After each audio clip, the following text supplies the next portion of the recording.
if every day you have meetings and every day everybody sees the world exactly the same, you are going to have no growth. Hi, my name is Devin. Today I own several multi-million-dollar companies. We started with $5,000 in a credit card. I don't know the easy way. I only know the hard way. Hey everyone, welcome to the Whiteboard Entrepreneur Podcast, where I give straightforward advice to fuel the entrepreneur in all of us. Today I want to talk to you right now about having healthy tension in your organization. And I just had a situation happen not long ago, one of my companies, where I was kind of watching some stuff develop, and I felt like we did not have healthy tension. And because we didn't have healthy tension within our organization, we ended up with kind of a big, miss, a big cosmic screw up. And the backstory is, we had the sales operations and the sales leaders. And what happens is when we get new customers, we have this onboarding process. So we have the sales organization, the sales leaders, and then we have the onboarding process and the onboarding leaders. And what happens is every single month we look at the results of the sales, how many of them got onboarded, what percentage is our onboarding rate. And, not to get too deep in the details, but we're normally around like 92% or 94%, I don't know, whatever it was, onboarding rate. We're, out of 100 that we, sell, 92% of these clients get onboarded and are happy and, utilize our service moving forward. However, because the onboarding process takes a while, it's about 6 months. And so you don't really know the results until like 6 months later. So obviously 6 months later, it's kind of almost too late. And so we would have these meetings every month and we would look at the numbers and I'd be like, oh, guys, I'm a little nervous. I feel like we're probably not going to hit our numbers. And both the sales manager and the onboarding manager, implementation manager were like, no, we're fine, and they seemed to get along and they had, zero issues. And I'm like, sales, aren't you upset or aren't you concerned that, a lot of your sales don't appear to be on board? And they're like, no, it's fine. And then implementation, I was like, implementation, are you concerned that maybe sales is sending stuff over that they shouldn't be, that's not properly sold, or customers have bad expectations? They're like, no, it's fine. Everything's good. Well, here we are 6 months later. Sure enough, we didn't hit our numbers. I mean, we were probably 5 points off. And I was so frustrated because, for one, I had called it out, but for two, there should be a tension within the organization between these two departments. But instead, everyone was just in agreement and amiable. And I'm like, I actually got them together and I'm like, guys, you have to have a healthy tension between the two of you, right? There's a reason why I have it set up this way, because I want each one of you pushing and pulling on the other. And when you do, when you push and you pull and you say, hey, why aren't my sales getting onboarded? I just saw 5 last week that didn't get onboarded. Tell me what we did wrong, or tell me why you didn't get onboarded. And then implementation, I want you to say, because your 5 sales sucked, right? Because you didn't do it right. And I want you guys to push each other back and forth and back and forth. And when you do, you're going to get the best out of each other. But if everyone just sits around, in the company holding hands, singing Kumbaya around the campfire, nothing gets done, right? And so within organizations, there has to be a healthy tension. And that's not just, peer-to-peer. Because a lot of times people think, oh, well, I have no problem pushing back on my peers. Well, that's good, right? But also, what about pushing up to whoever your supervisor is? And also, what about pushing down below? And then this kind of 360 culture of healthy tension within your organization. And if you're listening right now and you're going, yeah, that sounds great, and I'm the leader of the organization, I really need my people to push and pull a little bit. Let me ask you, are you comfortable with them pushing against you? Because they need to. I'm going to tell you, in one of my companies in particular, I had a person, I'm a big personality, right? And a lot of times people don't like to disagree with me because I'm very passionate and I get excitable. But I had this person within our organization that we hired kind of as a consultant. He came in and I was like, man, I kind of like some of these ideas that this guy's saying. And so we brought him in, we hired him, and he's been just a really great piece, a very crucial part of the organization. But I'm going to tell you, I almost fired him like 3 times the first year because he made me so mad. He had this like conflict against me, right? And like he had this vision that frankly, I had kind of gotten a little, in a rut in my way of thinking, because at this point in time, I had done business, my way for, 18 years, 15 years, I don't know, whatever it was. And so I was kind of like, this is the way I see the world. And actually, I'm probably more like 20 years at this point. And I was like, this is kind of the way I see the world. And he's coming in and pushing on some ideas and some of the, the sacred cows of what I thought, right? And we had this healthy, it didn't start as healthy because I didn't have a secure mindset, but he kept pushing against my ideas and pushing and healthy and respectfully pushing against, what I believed to be correct. And it frustrated me in the beginning. It really frustrated me. And I was like, I'm going to fire this guy. He's pissing me off. But luckily, I was able to process it and think about it and really listen to what he was pushing on. And all of a sudden I thought, you know what? You might be right. You might have a different approach. I didn't see it at first. And actually, it's not what I would normally do, but let's try out your idea. Let's do this. And because of that particular push-pull, that healthy tension within our organization, it propelled us to the next level. And so I really have personally tried to become someone that even when we get in meetings, right? Because I like to make all of our decisions as a group. But even when we get in meetings and it's like our end of month meetings, we have all the executives in there. Like we have conflict, we have disagreement. I oftentimes will do one of two things. I will either A, speak last, and I will let everybody else go first.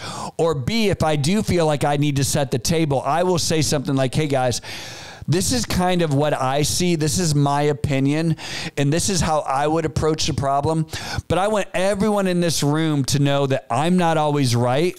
Probably I'm more wrong than I'm right. So if anyone sees it differently, please feel free to speak up. Like, I want you to push back on my idea. I want you to have healthy tension.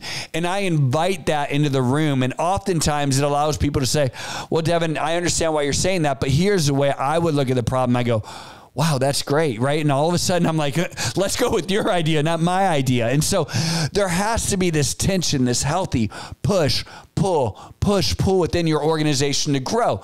And this is just the way life works, right? Like if you go into the gym every day and you do the same weight and you're never sore, you're never feeling that weight, that tension, that stress, you're not growing in the weight room. Like you're not getting any stronger. You look the same, you're not doing anything. And that's what happens in your companies, right?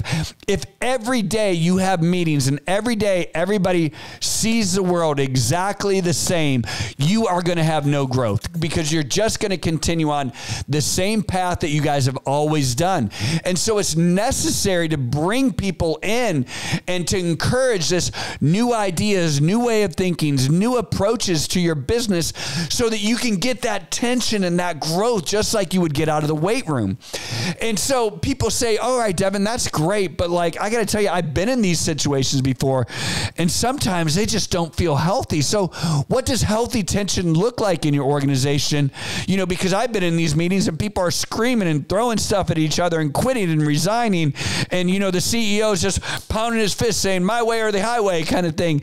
And so what does this look like? And I would say, first off, that's not healthy. None of that is healthy, right? And I'm a passionate person. You can tell, right? Sometimes I get excited. Sometimes I raise my voice and I have to think about this and think about, even though I'm like, I'm not trying to be intimidating. I have to realize that type of a delivery could be intimidating, especially to someone who doesn't know me well. So as an organization and as a leader, you have to realize how people will perceive you as their leader, because a lot of times people aren't comfortable going to their boss and saying, hey, boss, I disagree. And so you have to realize that your body language, the way that you speak, the words that you use, your tonology, your volume, all of that has to be inviting to have that push, pull, that tension within your organization. And so I would tell you, one, if everyone agrees, that's a problem. Two, if everyone's yelling at each other and hates each other, that's a problem, right? Like, you need to have mutual professional respect. And I don't mean you all need to be best friends, right? You don't need to hang out with each other on the weekend. It's great if you do, but like, you need to be able to disagree with someone and still have respect for them. The other day, my wife knew I was really irritated over a decision that I couldn't control.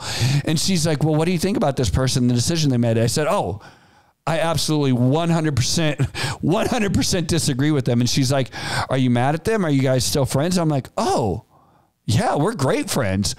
I tell him all the time, I 100% disagree with your decision, and here's why.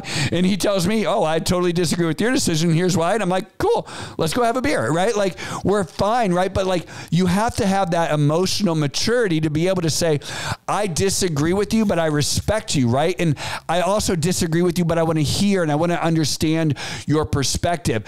And that's how we want our organizations to look. The other example I'd give is, as many of you know, I coach, right? And so I have 4 other coaches that coach with me. I want coaches that disagree with me, right? When I put a lineup together and I show my coaches the lineup, it does me no good if my coaches go, you're brilliant, I want to change the thing. Like, that doesn't help me. That doesn't help the team grow. It really helps me when my coaches say, I understand why you're thinking about that lineup, but here's another lineup that I drew up. What do you think about that? What if you thought if we played this person in this position? And I'm going to tell you, just like in business, half the time my coaching, they changed my mind. And that's why I have assistant coaches. That's why we're a team. And if you're not someone that receives feedback and growth, you don't have a team. You're a dictator, right? And you're only going to be as good or as big as you were. And believe me, as you age over time, you might have been really good. Maybe you didn't need anyone's opinion 10 years ago, 15 years ago when you got into business. But over time, like, you're going to get in these ruts and you're going to only see the world through the lens that makes sense to you. And if you don't allow other people to challenge you and push and pull, you're going to end up with such a static organization. Guys, this concept of healthy tension within your organization is so necessary for growth. It is so necessary for your company to get better, for you to grow as a leader, for you to develop your own leaders within your organization, because if they don't have a voice, they can't grow. They won't lead, and frankly, they'll stop believing because all that they do is follow you, the tyrant, instead of it being their ideas and their growth. And here's the other thing. Sometimes you're going to be in these meetings and you're going to have this healthy tension and you're going to think what's right. You're going to think it's right, and you're going to allow someone else to make a decision, and you're going to be like, okay, this is on you. And guess what? They're going to be wrong. And then you're going to be like, dang it, I knew it. That's why I'm taking back over the wheel. Give me the wheel, and it's going to be my way or the highway. And I'm going to tell you, like, how many times have you been wrong, right? And again, just even allowing people to be wrong is part of healthy tension as well.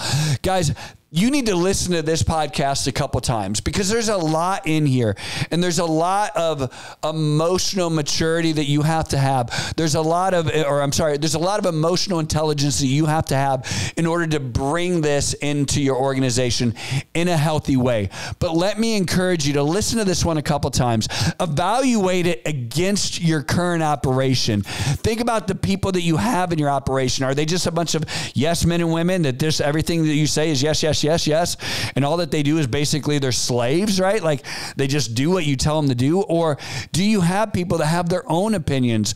And if they don't have their own opinions, is that because you've repressed them and kept them down, and the language you use and your body language doesn't allow that? And then also find those people who are coming into the meetings and all that they are is Debbie Downers, or the people that all they want to do is have a contrary position. All that they want to do is fight against the organization just because they have ginormous egos and they want to be in charge or whatever.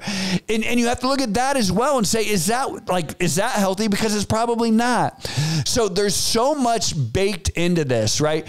Each Each scenario, each company, each organization is going to look different, but you have to understand how you want it to look, compare it against what it is today, listen to this podcast, and apply this to your lives. And I know it will help. I'm Devin, and this is Whiteboard Entrepreneur Podcast.